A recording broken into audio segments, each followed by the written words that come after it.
Sumugod siya diretso kay Yeming. Ginamit ni Yeming ang Taiyi Divine Calculation. Chaos Arithmetic Scripture. Deduce. Array. Activate. Ha. Talagang napakadali ninyong hanapin. Noong nakaraan, nakatakas kayo. Ngayon, huwag na kayong umasang makakatakas pa. Sa sandaling iyon, sa likuran niya, isang puno ang lumipad at malakas siyang pinabagsak sa lupa. Anong? Nagsimulang gumalaw ang mga sanga. Ang mukha nito ay naging mas nakakatakot. Isa pang atake ang paparating. Young Master, umatras ka. May kakaiba sa lugar na ito. Tumalon siya paatras para umiwas. Anong nangyayari? Ang mga punong ito, nagagawa pang gumalaw. At saka, ang lakas ng atake nila, katumbas ng isang buong atake ng Grand Martial Master. Narinig ito ng Martial Ancestor at nagulat. Ano? Sa kailaliman ng kagubatan, mayroon palang mga puno. Bawat puno ay may lakas ng Grand Martial Master. Kahit ako, hindi ko ito kakayanin. Sa mga sanga at damo, may mga talisman na kumikislap at nawawala. Anong gagawin natin? Young Master, hindi naging madali para mahanap sila. Hindi naman natin sila basta nalang pakakawalan, hindi ba? Mga talisman, patay na. Ang buong kagubatan na ito, ay isang napakalaking killing formation. Sa isip niya, nasa loob tayo nito. Hindi kailangang mag-alala. Kahit gaano pa kalakas ang mga puno lang sila sa lupa. Hindi naman sila makakagalaw. Ang haba ng mga sanga ang magdedetermina ng sakop ng kanilang atake. Basta't makontrol natin ang distansya, walang dapat ikabahala. Sa sandaling iyon, ginamit ni Yeming ang killing formation, pinataas ang mga naunang Martial Monarch coins na ibinaon niya. Na-activate na ito. Ang mga sinaunang puno ay bumunot ng kanilang mga ugat at nagsimulang gumalaw. Lintek, talagang, gumagalaw sila. Sinasabi mo bang mga puno ito? Masyado kang sinungaling. Napalibutan na sila. Patay na. Pagkatapos noon, sunod-sunod na mga sigaw ang maririnig. Ang braso ko, naputol. Ang paa ko, ang protective chi, wala man lang silbi. Ano ba talaga ang mga halimaw na ito? Mga hamak na aso't pusa. Nang ahas kayong maglagay ng bitag. Kung magaling kayo, labanan niyo ako ng harapan. Labanan mo ako. Isang puno ang bumagsak sa kanya, naging isang tumpok ng dugo, hindi na nakapagsalita pa.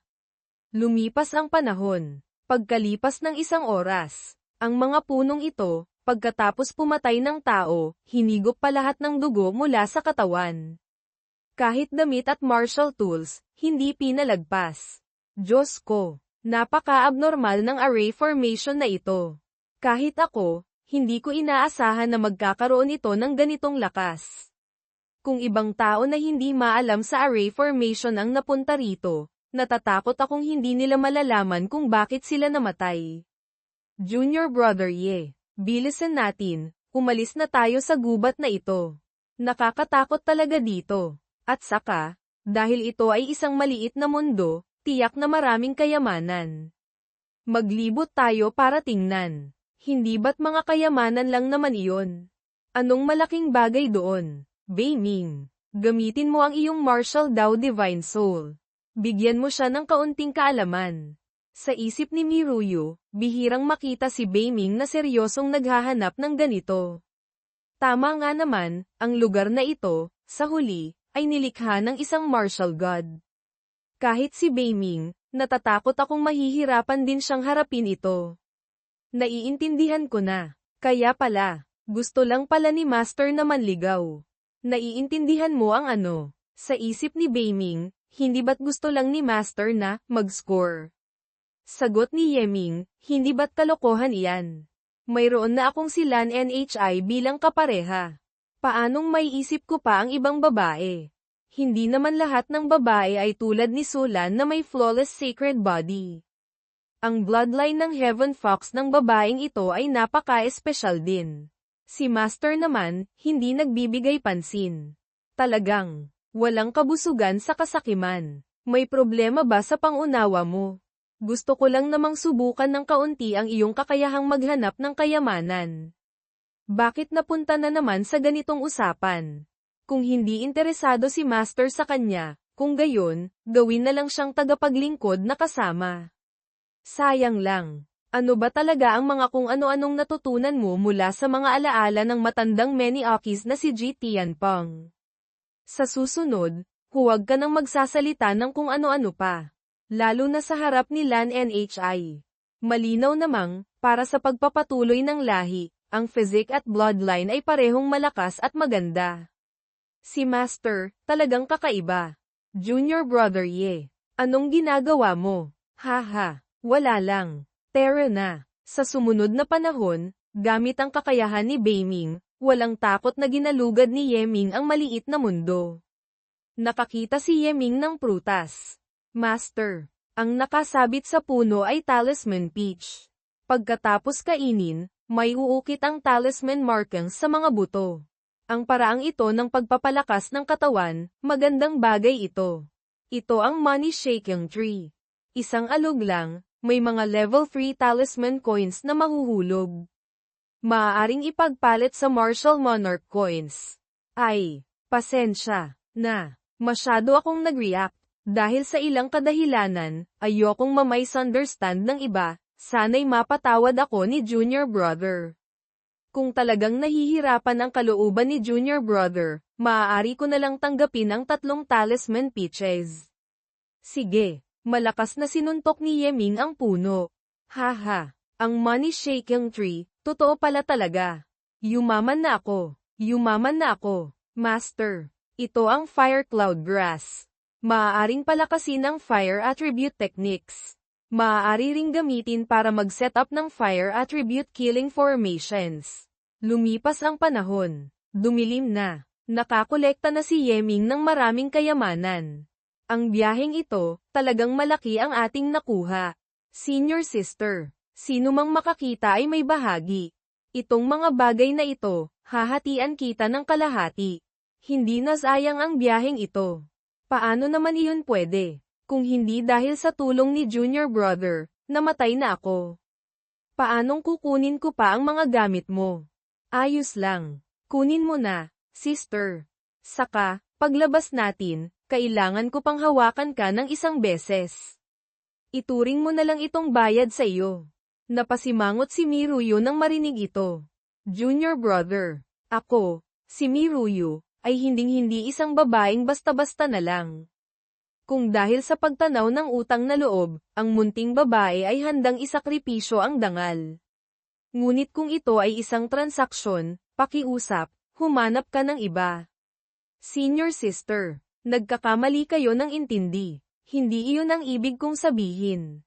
Kung hindi dahil sa iyo, sister, hindi ako magkakaroon ng pagkakataong mahanap ang ganitong misyon.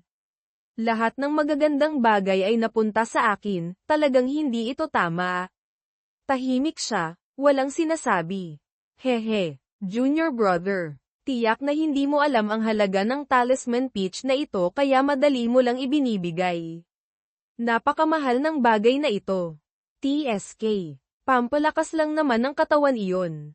Magkano naman kaya iyon? Nagbibiro ka ba? Tayo, kulang tayo sa lahat, maliban lang sa pera. Natatandaan ko, sa isang auction minsan. Isang talisman peach na kasing laki lang ng sangkatlo nito, na ibenta sa napakataas na presyong 30,000 martial ancestor coins. Binigyan ako ni Junior Brother ng 3 kasing laki nito, hindi bababa sa 20,000 martial ancestor coins ang halaga noon. Katumbas na iyon ng buong yaman ng isang maliit na sekta. 20,000 martial ancestor coins. Ganoon na lang ibinigay ko sa iba. Coco, mayroon pa akong 17 piraso. Ayos lang. Tara na. Ang lugar na ito ay puno ng mga array formation. Basta't hihiramin natin ang natural na puwersa, napakadaling umalis. Makalipas ang ilang sandali, inactivate ni Yeming ang array formation, ibinalik silang dalawa sa labas na mundo. Ang mga bakas ng dugo at mga tira-tirang ito, lahat ay mula sa mga mag-aaral. Ang mga walang hiyang iyon, talagang pinatay silang lahat. Master, ang lugar na ito, nararamdaman kong mapanganib. Mas mabuting umalis na tayo agad. Mayroon din akong ganitong pakiramdam. Ngayon, hindi pa kitagalang namatay si Yang Fuyo. Ang Yangwei Escort Agency, marahil ay hindi pa nakaka-react. Kapag napansin nila ang kakaiba, tiyak na pupunta sila rito para patahimikin tayo. Ngunit, ang lugar na ito ay nasa gitna ng malalim na kagubatan ng mga demonic beasts. Ang paglalakad ng basta-basta ay maaaring magdala sa atin sa teritoryo ng mataas na antas na demonic beast. Pagdating natin dito, ay dahil sa flying ship. Ngayon, paano tayo babalik? Master, maganda ang swerte. Yung matandang kaibigan, nasa malapit lang. Nasabihan ko na siya. Matandang kaibigan. Ang pressure na ito, anong nangyayari? Kaibigan, matagal na tayong hindi nagkita. Lumitaw ang kaibigan ni Yeming, Zuanbing Beast. Level 8 Demonic Beast, Zuanbing Beast. Isang nilalang na nasa antas ng Martial Saint. Binibini, hindi mo kailangang matakot. Hindi lahat ng demonic beasts ay basta nalang umaatake sa mga tao. At saka, malayo pa ako sa pag-breakthrough sa level 8, kulang pa ng kaunti. Sa kasalukuyan, nasa peak level 7 pa lang ako. Katumbas lamang ng peak martial ancestor ng inyong lahi. Yeming, matagal na tayong hindi nagkita. Ang iyong katawan, lalo pang lumalakas, ano? Sa hinaharap, tiyak na magiging isa kang pinakamalakas sa inyong lahi. Zuanbing brother, masyado mo akong pinupuri. Sa pagkakataong ito, naabala pa kita. Nakakahiya talaga. Ayos lang. Nasa malapit lang ako. Bigla kong narinig ang tawag ng iyong master, kaya pumunta agad ako. Ano ba talaga ang nangyari? Nabilanggo ako sa loob ng malalim na kagubatan ng mga demonic beasts na ito. Kailangan kong abalahin si Zuanbing brother na ihatid ako palabas. Kanina, narinig kong malapit nang mag-breakthrough si Zuanbing brother. Itong enlightenment pill, regalo ko sa iyo. Nagulat si Zuanbing nang marinig ito. Master, ang bagay na ito, napakahusay. Ang mga mataas na antas na Zuan beasts, bagamat may talino, ngunit napakatapat. Kung tatanggapin niya ito, ibig sabihin, may malaki na siyang utang na loob kay Master. Hindi ba't isang enlightenment pill lang naman iyon? Bagamat napakabihira, ngunit hindi naman ito isang bagay na hindi mabibili. Ganoon ba kahalaga iyon? Si Zuanbing brother, hindi kaya kulang siya sa kaunting perang ito? Master, may hindi kayo alam. Ang cultivation ng Zuan beasts ay 100 o 1,000 beses na mas mahirap kaysa sa mga tao. Maliban na lang kung magiging anyong tao sila at papasok sa lipunan ng mga tao, kung hindi, hindi sila maaaring humiram ng pills para mag-breakthrough tulad ng mga tao.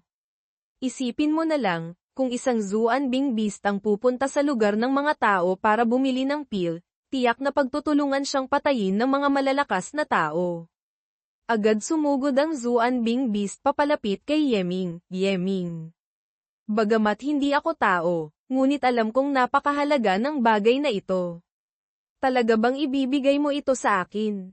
Ang inyong lingkod po ay bukal sa loob na nagbibigay nito. Pakiusap po, Senior, tanggapin ninyo. Tahimik siyang nag-isip ng matagal, pagkatapos ay kinuha agad ang pill mula sa kamay ni Yeming. Hindi ko itatago sa iyo, na-stop na ako sa peak level 7 ng 100 taon. Yung pintuan na iyon, hindi ko matapakan kahit isang paa. Hindi makapag-breakthrough. Kung magkakaroon ako ng enlightenment pill na ito, tiyak na makakaangat ako sa level 8 demonic beast. Magiging anyong tao. Yeming. Tinatanggap ko ang regalong ito. Ito ang beast seal ng aking Zuanbing beast. Sumisimbolo ito sa ating pagkakaibigan. Sa hinaharap, kung kailangan mo ako, maaari mong gamitin ang seal na ito para tawagan ako. Nasaan man ako, darating ako para isugal ang buhay at tumulong. Sa isip ni Miruyo, ang pagkakaibigan ng isang level 8 Zuan beast. Iyon ay isang bagay na pinapangarap ng hindi mabilang na tao. Habang tumatagal ang pagsama ko sa kanya, lalo akong namamangha. Pagkatapos, ang dalawa ay inihatid ng Zuanbing beast pabalik sa tarangkahan ng lungsod. Ang lungsod ng mga tao, hindi ako angkop na pumasok. Kung may kailangan ka, Tandaan mong gamitin ang Beast Seal para hanapin ako. Maraming salamat, Zuan Bing brother. Junior brother. Hindi ko inaasahan na ibibigay mo pala ang Enlightenment Pill. Iyon ay isang walang katumbas na kayamanan sa merkado. Hindi bababa sa Marshall Saint ang kailangan para magkaroon ng epekto. Bagamat napalitan mo ito ng pagkakaibigan ng Zuan Bing Beast, hindi ka rin naman nalugi. Ito ay isang mundong kinakain ng tao ang tao. Ang malakas ay maaaring umasa sa lakas para patayin ang mahina. Kahit pa isang henyo, may mga pagkakataong mahina rin. Kung hindi ako makikipagkaibigan sa mas maraming malalakas na tao, paano ko poprotektahan ang sarili ko? Ang prinsipyo, naiintindihan ko. Ngunit, ang ganoong klaseng pagbibigay, ang tapang na iyon, ay hindi ko kayang banggitin. Kung ako iyon, tiyak na hindi ko kakayanin. Oh, ito marahil ang pagkakaiba nating dalawa. Haha, senior sister, huwag mo na akong purihin ng ganyan. Mas mabuting isipin muna natin ang ating sarili. Susunod, kailangan mo akong tulungan na kumpletuhin ang misyon sa pagsali sa union. Kailangan ko man lang maghanda ng kaunti. Bukas, magkita tayo sa akademya. Nang araw na iyon, iniulat ni Miruyo ang balita tungkol sa mga mag-aaral na isinakripisyo ng Yangwei Escort Agency sa altar sa mga nakatataas. Nagalit ng husto ang Vice Dean, nag-utos sa 4 na martial monarchs na patayin ang lahat sa Yangwei Escort Agency. Lahat ng martial artists na Grand Martial Master pataas ay hinabol at pinatay. Sa loob lamang ng isang oras, hindi lamang pinuksa ang Yangwei Escort Agency, kundi direktang winasak din ang 2 malalaking bronze aristocratic families na nasa likod ng escort agency. Mabilis na kumalat ang balitang ito at gumimbal sa buong Chi City. Iba't ibang bersyon ng chismis ang lumabas. Tanging iilang tao lamang tulad ni Yeming ang nakakaalam ng tunay na dahilan.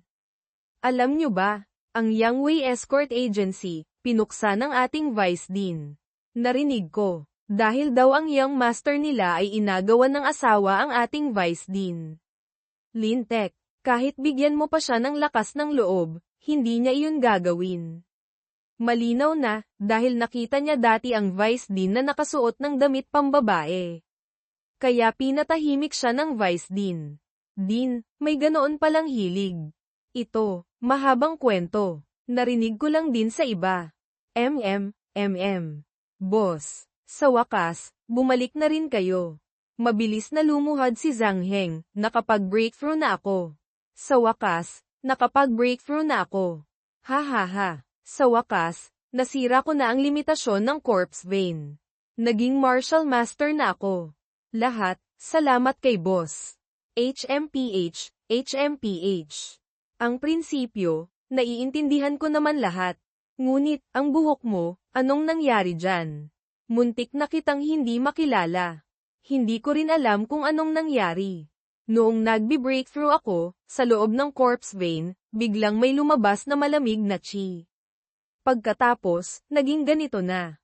Sa totoo lang, sa tingin ko, medyo gwapo pa nga. Boss, kung hindi ninyo gusto, aahitin ko na lang. Kung gayon, hindi na kailangan. Sa tingin ko, ayos naman. Boss, tingnan ninyo. Hindi ba't si Miruyo iyon?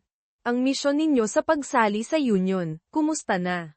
Nahawakan nyo na ba? Coco, hindi pa. Gayunpaman, hindi naman nagmamadali. Ngayon, ipapakita ko sa iyo ang galing ni boss.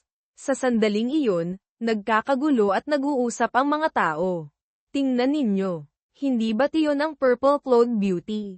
Hindi ko inaasahan, makikita ko siya rito.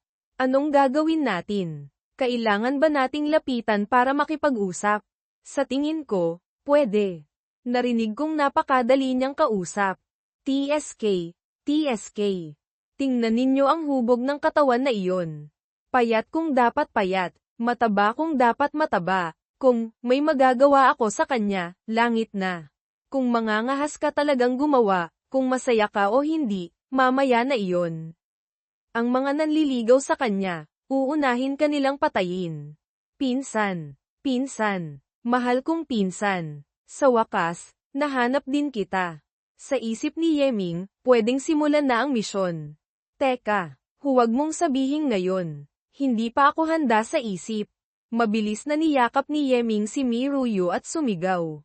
Pinsan, pinsan, matagal tayong hindi nagkita, ang payat mo na. Hayaan mong suriin ko. Namula agad ang kanyang mukha. Hinawakan agad ni Yeming ang kanyang puwit para suriin. Lintek, anong ginagawa ng taong ito? Sobra na hanggang sa pagka-distort. Diyos ko, kung hindi lang sa gitna ng maraming tao, ngayon din, hihiwin ko na siya. Tiningnan ni Yeming si Miruyo at ngumiti. Talagang pamayat ka nga, wala nang gaanong laman. Ang sakit, hindi ka ba pwedeng magdahan-dahan ng kaunti? Ha, hindi ba't dahil matagal tayong hindi nagkita? Saglit lang na na-excite. Sa susunod, tiyak na mag-iingat ako. Ang lambot, may susunod pa. Haha, sa susunod na sandali, iimbitahan ko si pinsan sa Supreme Pavilion para kumain at magpalakas. Magkita tayo ulit mamaya. Ang mga tao sa paligid ay tahimik, hindi makapagsalita. Hindi nga may kakaila si boss. Nagawa pa niyang gawin, ang bagay na pinapangarap ko lamang. Humahanga ako. Lumipat ang eksena sa Yin-Yang Union, ha ha ha. Bata, talagang malakas ang loob mo hanggang langit. Niyakap mo pa si Miruyo sa harap ng maraming tao.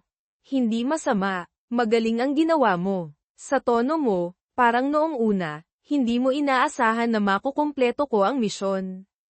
Sa isip ni Yeming, ang nangyari kanina, paano niya nalaman agad? Sa totoo lang, ang pagkumpleto ng misyon ay formalidad lamang. Kahit mabaigo pa, ang Yin-Yang Union ay hindi tatanggi sa isang disipulo ng Yin-Yang sect na sumali. Ang pagsasabi noon na mabigat ang misyon, gusto ko lang makita ang iyong saloobin, kung seryoso ka ba o hindi. Ah, ganoon pala. Kung gayon, Senior Sister Murong, bakit kayo nasugatan?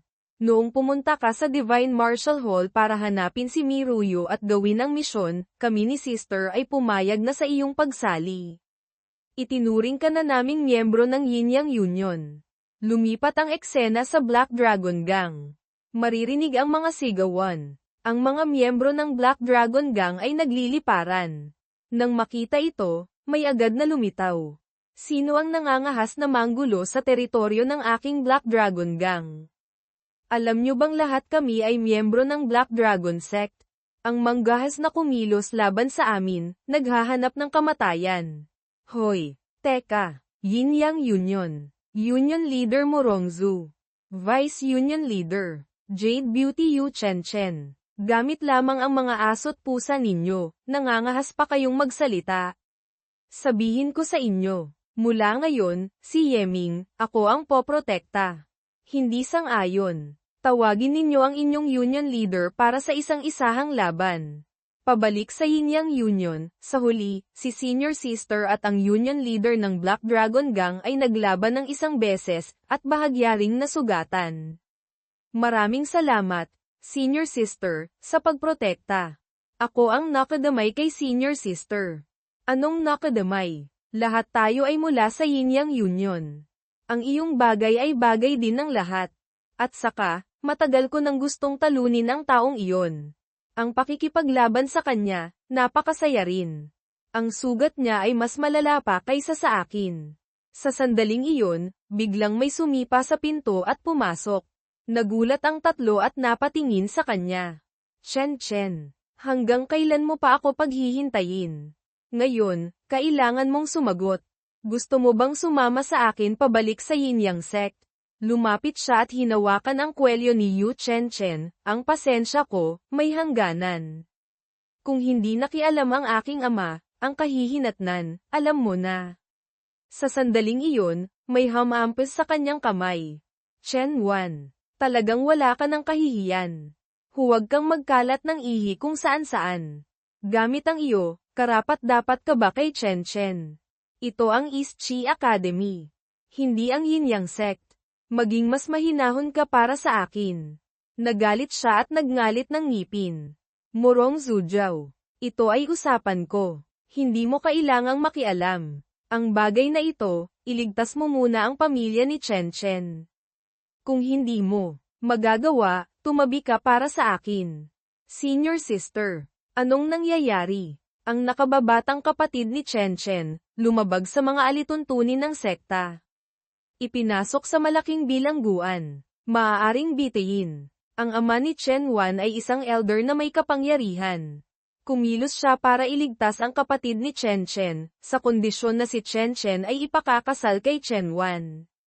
Anong alituntunin ng sekta ang nilabag ng kanyang kapatid?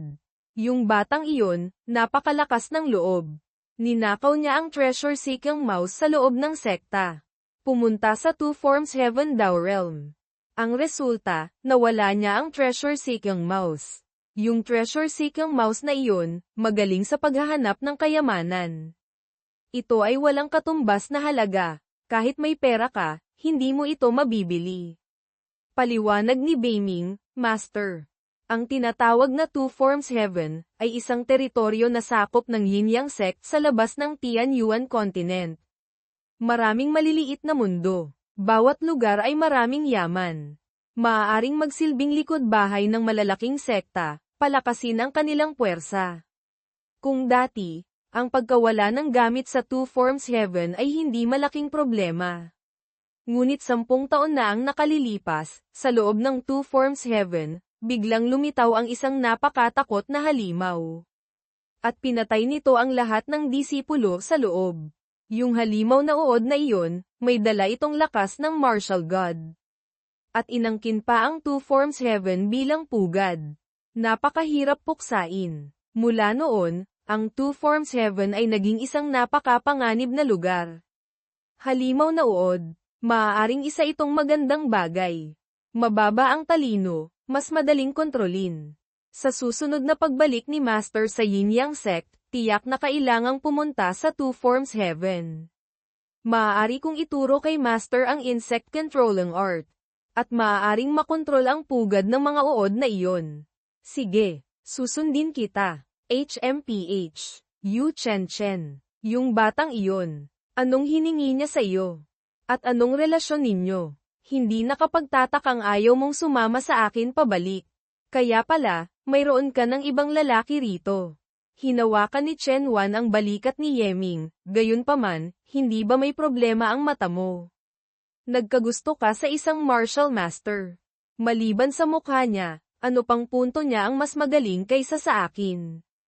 Alisin mo ang kamay mo ngayon din. Kung ayaw mong gawin kitang baldado. Gamit ang iyo. Sa sandaling iyon, kumilos si Yu Chen Chen para pigilan si Chen Wan. Iwinasiwas niya ang kanyang kamay at itinulak si Yu Chen Chen. Yu Chen Chen, nangangahas kang protektahan ng ibang lalaki sa harap ko. Huwag mong kalimutan ang iyong sitwasyon ngayon. Maliban sa akin, walang sino man ang makakapagligtas sa iyong kapatid.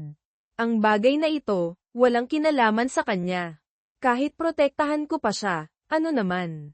Anong kinalaman noon sa iyo? Ayon sa mga alituntunin ng sekta, 3 taon pa bago bitayin. Kaya ngayon, ako mismo ang pupunta para hanapin ang treasure-seeking mouse. Kung mamatay man ako sa Two Forms Heaven, iyon ang aking kapalaran. Kay Chen Wan, walang anumang kinalaman. Sige, sige, sige. Kung gusto mong maghanap ng kamatayan, bahala ka. Pagdating ng panahon, tutulungan ka pa ng young master na ito na kunin ang iyong bangkay. Sa oras na iyon, naging tae ka na ng mga halimaw na uod na iyon. Ang bagay na ito, matutulungan ba ni Master? Kung pag-uusapan ang bagay na ito, kailangan ng martial ancestor. Si Elder Gao Fengxian naman, medyo kulang pa. Si Grandmaster Yuan, kaya niyang gawin. Ngunit, hindi siya basta nalang gagastos ng maraming lakas. Kahit pumayag pa siya, ikaw at si Chen Chen ay hindi naman gaanong malapit. Hindi rin madaling tumulong. Tahimik na nag-isip si Yeming, makalipas ang ilang sandali, sa likod ng bundok, sa maliit na landas. Kahit ano pa ang Two Forms Heaven, kailangan kong pumunta roon. Pagdating ng panahon, tutulungan ko siya. Ha ha ha. Magandang babae na nakasuot ng ordinaryong damit. Ako'y naiinis. Malinaw na isang malanding babae. Iyon ang mga kapatid na nagkagusto sa iyo. Akala mo birheng dalisay ka. Nagpakahirap kang maging asong dilaan ang kanilang mga paa ng kalahating taon. At ikaw naman, niyakap at hinawakan ka sa harap ng maraming tao. Kung alam lang naming ganito ka kababa, matagal ka nang tinapos ng mga kapatid na iyon. Ngayon, ipapakita namin sa iyo ang kahihinatnan ng panloloko sa amin. Sila ay mga kamag-anak ko. Ang pagiging malapit ng kaunti ay normal lang. Kahit ano pa ang kanyang pagkatao. Anong ginagawa ko? Anong pakialam ninyo? Ha? Ang tinatawag ninyong paghahabol ng kalahating taon, ay kusang loob lamang ninyong ginawa.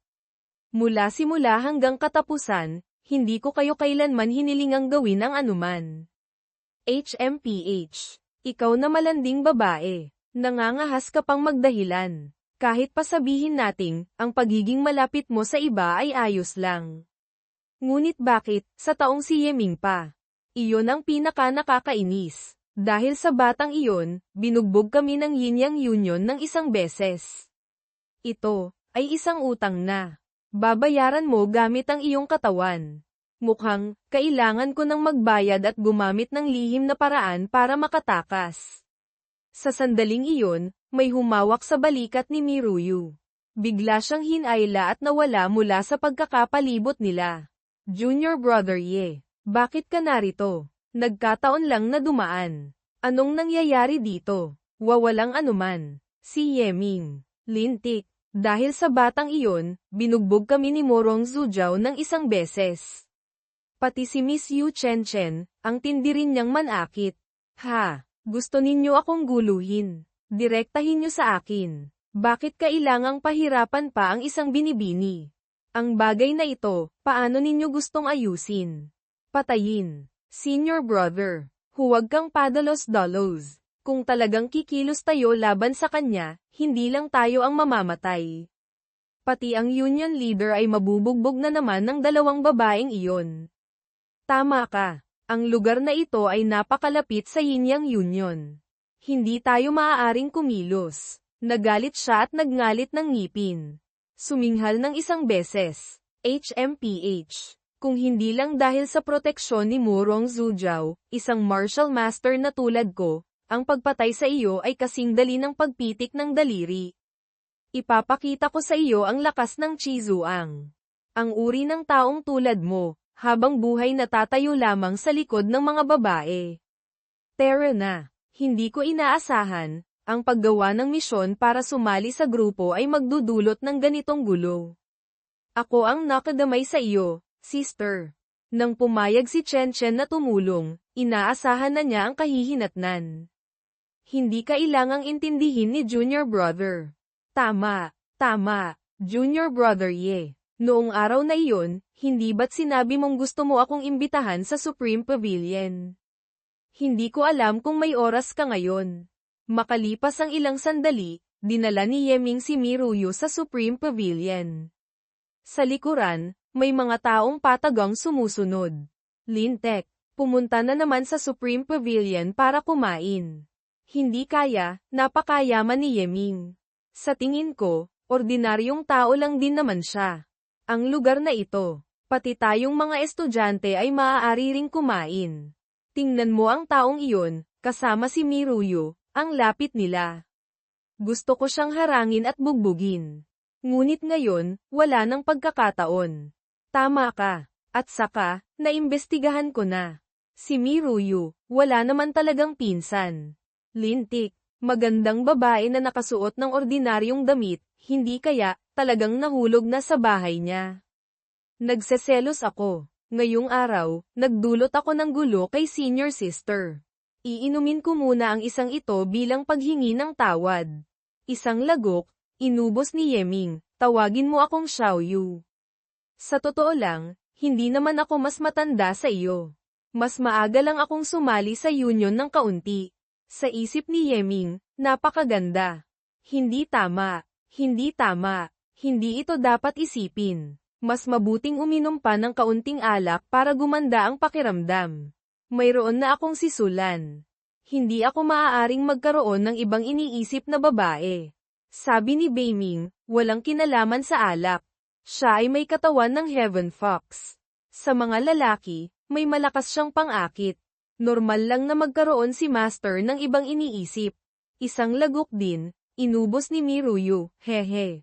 Junior brother, nakita mo na rin. Ang pagiging kamag-anak ko, kailangan ding magbayad. Ngayon, hindi ko matansya kung ilang mag-aaral ang gustong bugbugin ka. Nagsisisi ka ba na niyakap mo ako noon?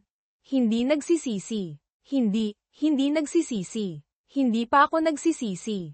Ang sama mong uminom. Isang kopeta pa lang, lasing ka na. Nagsisisi akong, hindi kita niyakap ng mas matagal. Hehe, mukhang hindi ka naman pala isang tuod, bata. Yeming, sasabihin ko sa iyo ang tungkol sa akin. Kailangan mong makinig ng mabuti. Alam mo ba kung bakit nila ako tinatawag na beauty in common clothes? Dahil nagmula ako sa karaniwang mamamayan. Noong kara-rating ko lang sa akademya, isang lumang damit lang ang suot ko. Hindi ba't common clothes, iyon? Ang pamilya ko, talagang napakahirap. Ang aking ama ay isang manggagawa ng baldosa. Buong buhay niya, hindi siya natutong mag-martial arts. Kaya bilang isang mabait na manggagawa, napakaliit ng kanyang kita. Halos hindi siya makapag-asawa. Hanggang sa edad na 40, nakilala niya ang aking ina. Sasabihin ko sa iyo, isang lihim, ang aking ina, ay hindi tao. Nagulat si Yeming nang marinig iyon. Siya, ay isang Heaven Fox. Paano mo nalaman? Ang aking ina ay isang Heaven Fox. Ngunit, siya ang ika-6 sa listahan ng mga demonic beasts. Ang nine-tailed Heaven Fox. Nasa tuktok, kayang pumatay kahit ng mga Diyos. Ganoon siya kalakas. Hindi ba't dapat napakasagana ng buhay ninyo? Hindi bababasa, hindi kayo dapat kapusin sa pera. Bakit kailangang magsuot pa ng sirang damit para pumasok sa akademya? Ito, ay isang napakatagal ng kwento. Pagkatapos akong ipanganak ni ina, umalis na siya. Hindi ko siya kailanman nakita. Pati si ama, 1 taon lang silang nagsama ni ina. Sabihin mo nga, gaano kalaki ang konsensya niya. Kahit gatas niya, hindi ko man lang natikman kahit isang beses. Noong lumaki ako, tinanong ko si ama kung bakit siya umalis. Sinabi ni ama, noong bata siya, nagligtas siya ng isang sugatang fox. Napakaganda ng fox na iyon. Maputi ang balahibo, lubhang kaakit-akit, at yung fox na iyon, ay ang aking ina pala. Noong bata pa siya. Pagkalipas ng 40 taon, si ina ay isa ng makapangyarihang Heaven Fox. Dahil sa pagtanaw ng utang na loob, pinakasalan niya si ama. At ipinanganak ako. Ngunit, napaka-irresponsible niya. Pagkatapos magbayad ng utang na loob, umalis na siya. Pinabayaan akong mabuhay o mamatay. Mula pagkabata, wala akong pagmamahal ng ina. Bakit hindi man lang siya dumalaw sa akin? Galit ako sa kanya. Inilagay ni Yeming ang kamay sa ulo ni Miruyu. Maniwala ka sa akin, tiyak na mayroon siyang hindi masabing dahilan. Isang utang na loob 40 taon na ang nakalipas, bumalik pa rin para magbayad. Paanong magiging isang taong walang puso at walang pakiramdam? Walang dugo at walang laman. Sa isip ni Yeming, noon, pinatay ang aking ama. Ang aking ina, hindi rin piniling mabuhay at dalhin ako para tumakas mula sa Ye family. Ngunit sa huli, pinilit pa rin siyang mamatay. Kung nabubuhay pa sila, tiyak na ipagmamalaki nila ako. Siya, katulad ko rin pala, isang taong may mapait na kapalaran. Pagkaalis ni ina, napakabait sa akin ni ama. Araw-araw siyang nagsusumikap kumita ng pera, para ibili ako ng magagandang damit. At ako, pagkatapos kong maging 10 taong gulang, sinasabi ng mga tao sa paligid na isa akong munting binibini. Kasabay noon, may ilang masasamang tao na nagpuntirya sa akin. Gusto akong kunin para maging asawa mula pagkabata. O ibenta. Para protektahan ang aking buhay, si ama ay nakipaglaban sa kanila hanggang kamatayan. Ngunit, kahit ano paman, isa lamang siyang ordinaryong tao. Kahit martial artist ay hindi siya. Noong ako'y 13, para protektahan ako, si ama ay binugbog ng mga tao, hanggang mamatay. Sa sandaling iyon din, nagising ang aking bloodline. Pinatay ko lahat ng mga taong kumilos laban kay ama. Ipinaghiganti ko si ama. Magaling ang pagpatay. Pagkatapos, inilibing ko si ama. Umalis ako sa aking bayan. Naglakbay kung saan-saan. Para maiwasan ang ibang tao na magtangka sa akin, pinahiran ko ng itim ang aking mukha. Hindi ako nang ahas na gamitin ang aking tunay na mukha. Isang araw, narinig kong ang East Chi Academy ay naghahanap ng mga mag-aaral. Sinubukan ko ang aking swerte, hindi ko inaasahan, nakapasok ako. Kaya nagkaroon ng ako ngayon. Dahil noong panahong iyon, gutay-gutay ang aking kasuutan. Kaya nagkaroon ako ng palayaw na beauty in patched clothes. Sa isip ni Yeming, mahirap isipin, isang 13 taong gulang na munting binibini, paanong nakaligtas sa mundong ito na malakas ang kumakain sa mahina. Bagamat hindi niya sinabi, ngunit tiyak na dumanas siya ng maraming hirap at pait. Matagal nang lumipas iyon. Ngayon, ikaw na ang dakilang kagandahan ng akademya. Isa ka na ring munting mayaman. At saka, marami pang lalaking mag-aaral ang humahabol sa iyo. Ang mga humahanga sa akin. Una, wala akong pamilyang pagmumulan. Pangalawa, wala akong potensyal. Ang paghahabol nila sa akin, ano pa ba ang dahilan? Hindi ba't ang aking itsura? Kung pagnanasa lang sa itsura, kung gayon, ano ang pinagkaiba ko sa mga babae sa bahay aliwan? Hindi tayo gaanong nagkakalayo sa edad. Ngunit ikaw ay isa ng martial master. At saka, ang iyong lakas sa laban ay malinaw na mas malakas pa kaysa sa isang grupo ng ibang martial masters. Paanong wala kang potensyal? Ako, kalahating demonyo, kalahating tao. Ang pag-cultivate ay napakaraming hadlang. Ang tinatawag na lakas sa laban, ay dahil lamang sa bloodline. Unti-unti, ang katawan ay magdaranas ng matinding pinsala. Paliwanag ni Beiming, Master. Ang Heaven Fox ay hindi dapat maliitin. Kayang maramdaman ang kalooban ng langit. At ang tao, ay ang espiritu ng lahat ng bagay. Ang pinakamalakas sa lahat ng nilalang.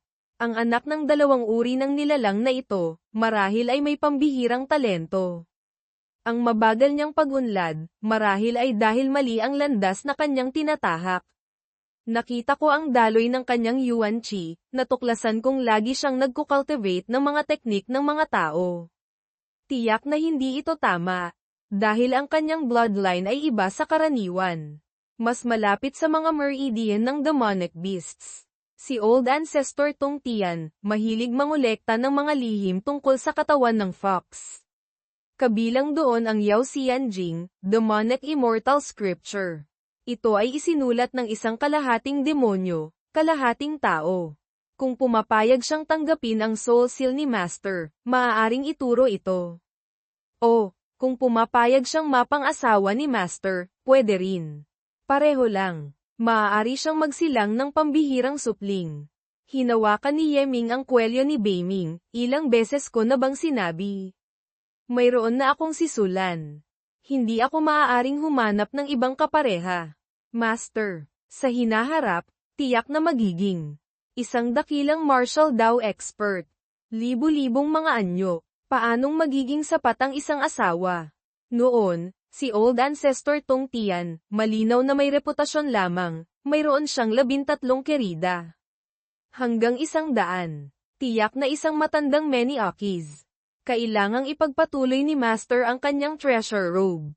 Ang mga magiging asawa sa hinaharap, tiyak na hindi magiging kakaunti. Kailangang maintindihan ni Master, kung mas malakas ang isang tao, mas marami ang asawa. Halimbawa, ang leon. Kung mas malakas ang leon, mas maraming babaeng leon ang nakapaligid. Ang leon ay hayop. Paanong may kukumpara sa tao? Huwag mo nang banggitin ang bagay na ito. Inilabas ni Yeming ang aklat na ibinigay ni Beiming, Xiaoyu. Ang iyong katawan ay higit na nakahihigit sa maraming tao. Mali lamang ang landas ng iyong paglalakbay. Itong Yao Xianjing ay isinulat ng isang kalahating demonyo, kalahating tao. Ito ay isang God-level technique. Gusto mo bang matutunan? Yeming. Nagbibiro ka ba? Bibigyan mo ako ng God-level technique? Talaga. Ngunit, ang ganitong uri ng technique, hindi maaaring basta nalang ipasa. Ang tinatawag na great kindness is like enmity. Ang pagbibigay nito sa iyo ng libre, lubhang nag-aalala ang aking puso. Kung gayon, gusto kong pumayag ka sa 3 bagay sa akin. Tatlong bagay. Kung silan. Huwag mong sabihing 3. Kahit 10 pa, pwede. Coco. Ang partikular, kung ano ang gagawin, hindi ko pa naisip. Sa madaling salita, tingnan mo muna ang scripture na ito. Binuksan ni Miruyo ang aklat para tingnan. Yao Xianjing, nahahati sa itaas, gitna, at ibaba, 3 bahagi. Ang itaas na bahagi, sapat na para makapag-cultivate ako hanggang martial monarch realm. Kung mauunawaan ko ng lubusan ang mga prinsipyo ng 3 bahagi, maaari pa akong maging martial god. Hindi nga may kakaila na ito ay isang god-level technique. Bagay sa iyo, mabuti iyon. Ang oras. Hindi na rin maaga. Babalik na muna ako sa dormitoryo. Mabilis na hinayla ni Miruyo ang manggas ni Yeming. Ngayon, gusto kong sanayin ang Yao Xianjing. Maaari mo ba akong abalahin? Nabantayan ako. Makalipas ang ilang sandali, sa dormitoryo ni Miruyo, nagbago ang aura sa paligid ng kanyang katawan. Anong sitwasyon ito? Ang pag-cultivate, kailangan pa bang bantayan? Ganoon ba kapanganib ang Yao Xianjing? Kung gayon, madaling mamatay nang hindi namamalayan. Langit at lupa ang saksi. Narito lamang ako para magbantay. Wala akong anumang masamang iniisip. Hindi dapat tumingin. Hindi dapat maging bastos. Mayroon na akong sisulan. Hindi ako maaaring magkaroon ng iniisip na ibang babae. Hihi. Hindi ko inaasahan, si Yeming ay mayroon palang ganitong kakyut na sandali. Nagiging dahilan para hindi ko mapigil ang asarin siya. Yeming. Ang dami kong pawis. Ang damit ko ay puno ng pawis. Dahil sa teknik na sinasanay, hindi ako makagalaw. Matutulungan mo ba akong panasan? Sige. Ngunit, pagpupunas lang naman ng pawis. Hindi naman ito kakaibang bagay. Hindi ito maituturing na pagkakasala kay Sulan, hindi ba? Kung gayon, sisimulan ko ng magpunas. Sige, panasan mo. Ang lamig. Malamig. Paano? Papainitin ko ng kaunti. Nakatitig si Miruyo kay Yeming. Lumapit siya at hinalikan siya sa pisngi. Natigilan si Yeming, namula ang mukha. Niyakap mo ako. Hinalikan din kita. Pantay na tayo. Tama nga. Sa pagkakataong ito, wala nang utang ang isa't isa sa atin. Ang utang ko sa iyo, habang buhay ko itong hindi mababayaran. Maliban na lang kung, habang buhay, papayag kang hayaan akong magbayad. Magbayad, habang buhay. Ang mga salitang ito, parang may ibang kahulugan. Mas mabuti pang ibahin na lang ang usapan. Coco, malapit nang mag-umaga. Kailangan ko na ring umalis. Tandaan mo, ang tungkol sa Yao Xianjing, hinding-hindi mo dapat sabihin sa pangatlong tao. Sa huli, ito ay isang God-level technique. Naiintindihan na ni Miruyo.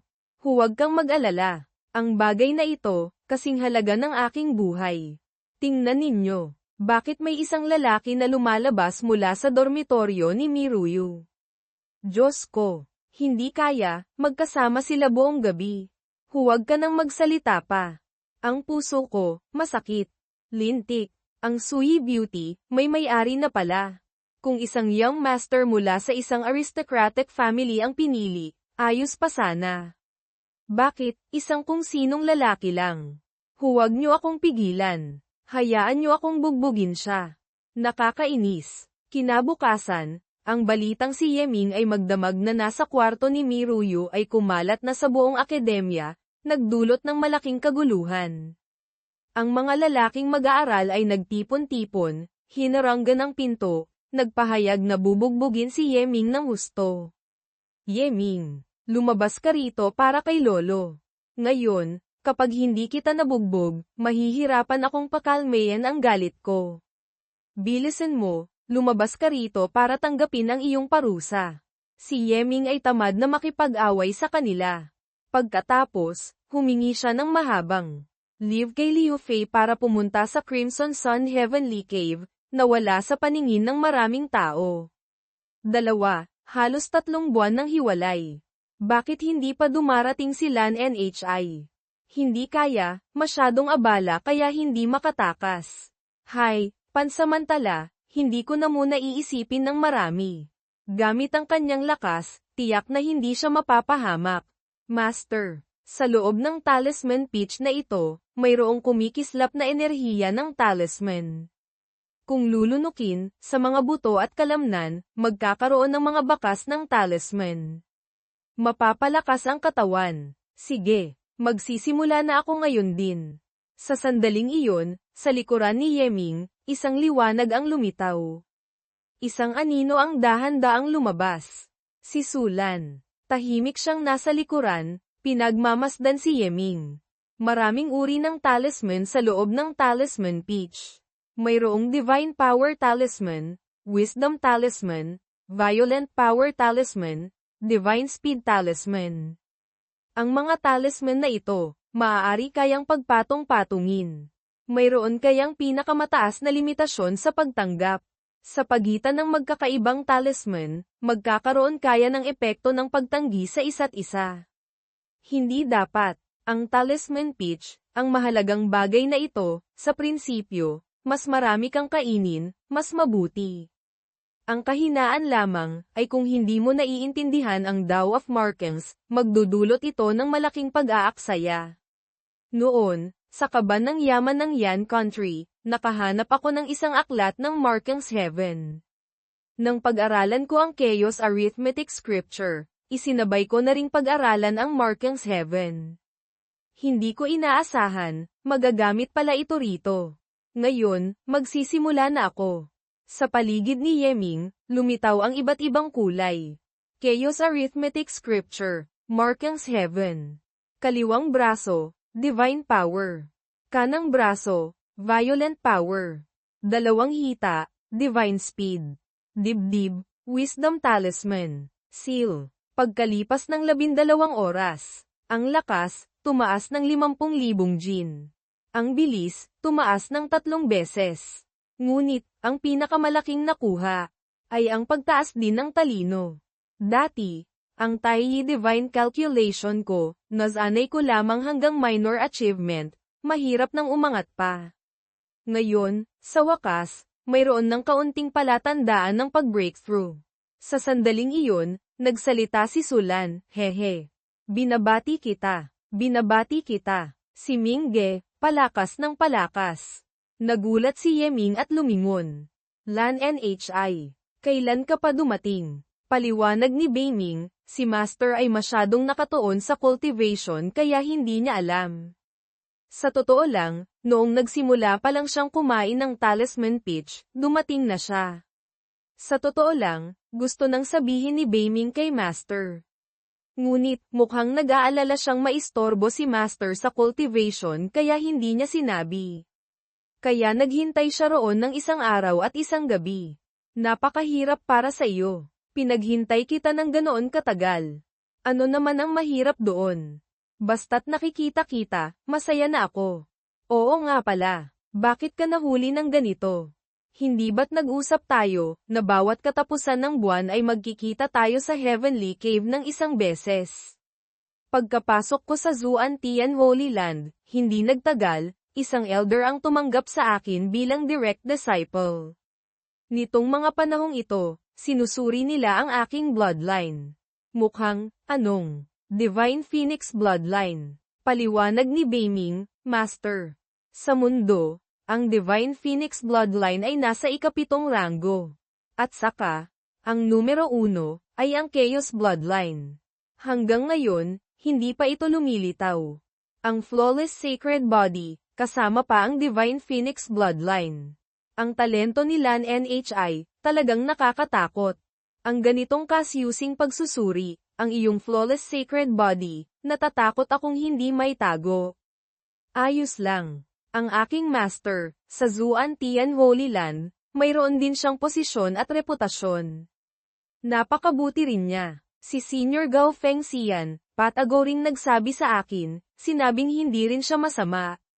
Marahil, walang magiging gulo. Kung gayon, mabuti. Mag-focus ka sa cultivation. Ang Zuantian Holy Land ay mas malakas kaysa sa East Chi Academy ko ng maraming beses. Hintayin mong makapasok ako sa Azure Dragon Academy. Pupunta ako sa Zuantian Holy Land para hanapin ka. Mingge. Sa kasalukuyan, ang aking bloodline ay nasuri pa lamang. Hindi pa ito nagigising. Ang proseso ng paggising ng bloodline ay napakahaba. Hindi ko rin alam kung kailan ako makakapunta para hanapin ka.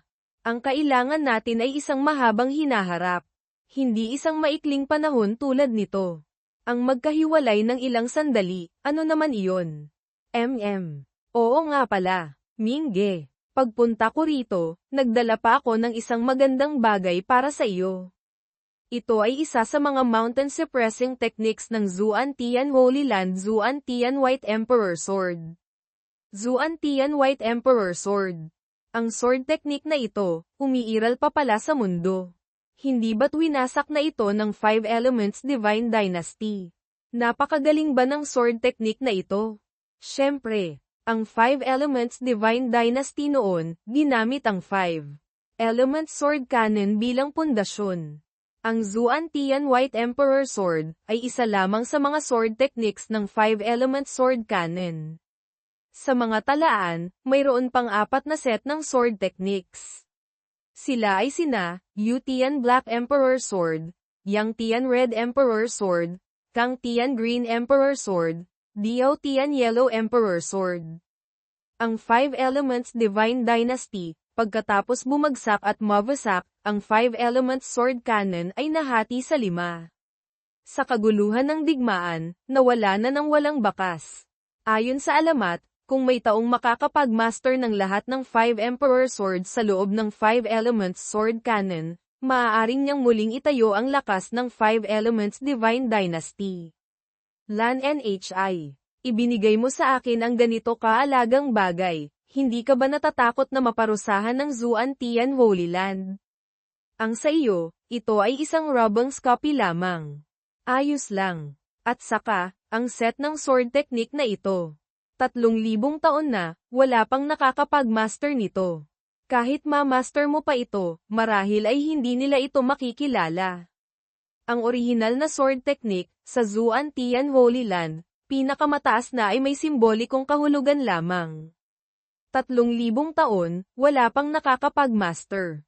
Kung sa isang maliit na sekta, wala pang nakakapag-master, maiintindihan pa. Ngunit, iyon ay isang Holy Land. Napakaraming henyo, hindi nagawang ma-master ang isang set ng sword technique. Kaya pinasubukan ito sa akin ni Master.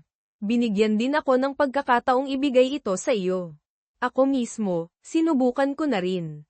Ang resulta, wala akong paraan para makapasok sa unang hakbang. Sinabi pa sa akin ni Master, sa kasalukuyan, kung pag-uusapan lamang ang sword techniques, ang Sword Lake Holy Land ang numero 1. Ngunit, 3,000 taon na ang nakalilipas, ang sword techniques ng Zuantian Holy Land ay mas mataas ng isang antas kaysa sa Sword Lake. Ito ay dahil sa Zuantian White Emperor Sword na ito. Noon, mayroon pang isang Sword Saint na gamit ang sword technique na ito, ay nakapatay ng isang martial god. Isang hiwa ng espada, ang lahat ng Diyos ay kailangang umiwas. Ang Sword Saint, kahit gaano pa kalakas, isa lamang siyang martial saint, hindi ba? Nagawa pang tumawid ng antas at pumatay ng martial god. Paliwanag ni Beiming, Master. Sa karamihan ng kaso, ang martial god ay talagang mas malakas kaysa sa martial saint. Ngunit, ang pagkakaiba ng dalawang realms ay hindi naman talaga ganoon kalaki. Lalo na ang mga martial saints na may malalakas na bloodlines, maaari silang tawaging kalahating martial gods. Biglang nagulat si Sulan, Pinapauwi na naman ako ni Master. Mingge, sa susunod na sandali na lang tayo magkita. Pagkasabi noon, agad na siyang umalis. Gamit ang mga alaala ni G. Tianpeng, ngayon, ang Zuan-Tian Holy Land ay isa sa 3 pinakamahinang Holy Land sa Azure Dragon Empire. Ngayon, mukhang, ang pangunahing dahilan ay nasa Zuan-Tian White Emperor Sword. Nawala ang pangunahing sandata, ang pagbagsak ng sword techniques, ay isang bagay na lamang ng panahon. Hindi ko inaasahan, na makakapagpasya ito sa pag-angat at pagbagsak ng isang Holy Land. Gusto kong tingnan, gaano ba kahirap ang sword technique na ito. Bago sanayin ang Zuan-Tian White Emperor Sword, kailangang matugunan muna ang 3 kondisyon. Una, ang cultivation sa simula, kailangang nasa Martial Master. Kahit lumampas o mas mababa sa realm na ito, hindi ito maaaring sanayin. Pangalawa, ang taong magsasanay ng sword technique na ito, kailangang may perpektong foundation establishment. Kung hindi matutugunan ang kondisyong ito, kung pipiliting sanayin, ang mga meridian sa buong katawan ay mapuputol ng sword chi mismo, babalik sa martial disciple. Pangatlo, ang taong magsasanay. Kailangang may pambihirang talino, kayang matandaan sa isang tingin. Mauunawaan ang pagdados ng daw ng langit. Magkaroon ng pambihirang pangunawa, sabi ni Beiming. Ang mga minor techniques na sinanay ni Master sa Martial Disciple Realm, lahat ay nawawalang kaalaman mula sa Divine Scholar Empire. Maituturing na perpektong foundation establishment. At saka, ang talino mula sa Taiyi Divine Peel at ang Heaven-Earth Treasure Body, higit pa sa sapat para maunawaan. Ang sword technique na ito, medyo angkop kay Master. Ang pagtugon sa mga kondisyon sa itaas, ay pagkakaroon lamang ng kwalipikasyon para sanayin. Kung magagawa bang ma-master o hindi, napakahirap pa ring sabihin. Talagang, nakakatakot ang hirap. Hindi nakapagtataka, na ang Zuan-Tian Holy Land, napakaraming taon na, wala pa ring nagtatagumpay. Sa kasalukuyan, kulang pa ako ng kaunti para sa Martial Master Realm. Ipagpapatuloy ko na lang muna ang pagsasanay ng aking 2 forms sword art. Pagkalipas ng 1 buwan, masipag na nagsanay si Yeming sa Heavenly Cave, ang potensyal ay umangat. Ang Heavenly Killing Steps, Illusion Step Great Achievement.